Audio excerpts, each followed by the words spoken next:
Welcome back to the coin world. Old coin review and value, the ultimate destination for rare coin discoveries, numismatic treasures, and the hidden value in your pocket change. Let's begin in the year 1936, a pivotal time in American history. The United States was slowly recovering from the grip of the Great Depression. President Franklin D. Roosevelt's New Deal was in full swing, bringing jobs and hope to millions. During this time of economic hardship and transformation, the U.S. Mint produced the 1936 wheat penny, officially the Lincoln wheat cent, but often referred to by collectors as the Liberty 1 cent due to the bold Liberty inscription on its obverse. First minted in 1909, the Lincoln wheat penny honored the 100th anniversary of Abraham Lincoln's birth. The design, by sculptor Victor David Brenner, was revolutionary.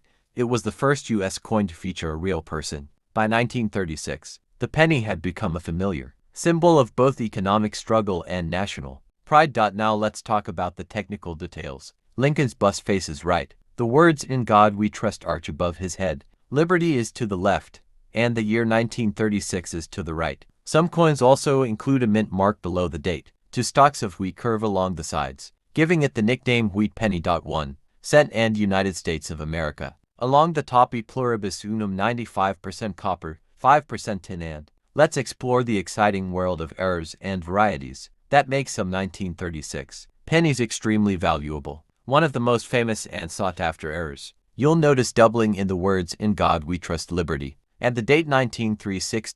In mint state, a genuine 1936 deal can fetch $3,000 to over $15,000, depending on grade and eye appeal. Some pennies were struck off-center, making them misaligned. These are dramatic and visible errors, between $50 and $300 plus, depending on how off-center the coin. Minor die breaks can lead to raised lines or blobs on the coin. While not as valuable, they're still collectible, especially seen on Denver or San Francisco coins. The mint mark appears punched more than once. So, what is your 1936 wheat penny worth? Let's break it down by condition. Are you looking to add a 1936 Liberty 1 cent to your collection? Always check for doubling under magnification. Red tone coins in mint condition are worth the most. Authenticate rare errors through PCGS or NGC. Store your coins properly to avoid corrosion. Copper is reactive. Liberty wheat penny isn't just a coin, it's a reflection of American history, resilience, and artistry.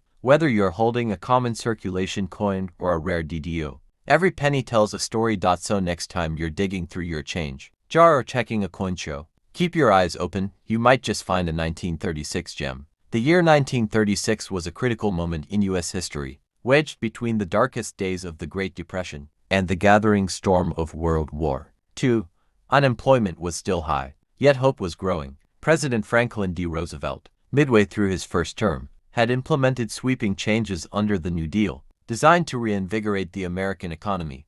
Government programs like the Works Progress Administration (WPA) and Civilian Conservation Corps secure creating jobs, rebuilding infrastructure, and lifting spirits. Amidst all this, coinage production was a constant, a small but essential part of keeping commerce flowing and confidence alive. The Lincoln cent was introduced in 1909 to commemorate the 100th birthday of Abraham Lincoln, the 16th President of the United States. Its design broke tradition. It was the first U.S. coin to feature a real person, a bold move at the time. The obverse, designed by Victor David Brenner, features Lincoln's profile based on a photograph by Matthew Brady. The reverse, with two stylized wheat ears, symbolized abundance and prosperity. The 1936 issue carried forward this legacy, with minor die refinements over the years but the same iconic imagery. In 1936, the U.S. Mint operated out of three main facilities. The mintage that year was very high, especially from Philadelphia, which struck over 300 million coins, reflecting the increasing demand for coinage as the economy slowly recovered. However, quality control wasn't always perfect, especially at such high production levels, which led to notable varieties and error coins that would later become highly collectible. During the 1930s, minting technology was not as advanced as it is today. Dies were used far beyond their ideal lifespan, and human error was more frequent. This resulted in famous varieties like the 1936 double die obverse DDO, where the coin shows clear doubling in the inscriptions and date. These errors were not caught during production and only discovered later by collectors. Today,